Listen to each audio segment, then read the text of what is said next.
Hi guys, ఈరోజు చాలా క్విక్గా అయిపోయే హెయిర్ మాస్క్ ఎలా తయారు చేసుకోవాలో చూసుకుందాం.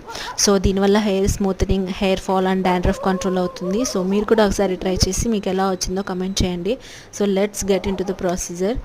అండ్ దీనికి కావాల్సిన ఐటమ్స్ మందార పాకులు అండ్ కరివేపాకు. మెయిన్గా మా ఇంట్లో ఆ రెండు చెట్లు ఉన్నాయి కాబట్టి నేను అక్కడ నుంచి తీసుకుంటున్నాను.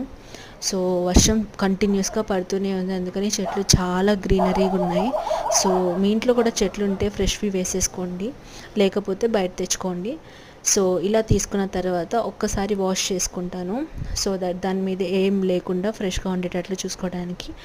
నెక్స్ట్ ఒక ఆనియన్ తీసుకొని దాన్ని కట్ చేసుకొని మనం ఏమైతే ప్లగ్ చేసి పెట్టుకున్నామో ఆ ఆకులు మిక్సీ వేసుకోవాలి. అంతే, చాలా ఈజీగా అయిపోతుంది. అండ్ అండ్ మా అమ్మమ్మ ఇంటికి వచ్చారు. సో తను పెడతానంది. సో తను పెట్టారు. సో దీన్ని ఒక 1 hour 1.5 hour ఉంచుకొని తీసేయండి, అంతే.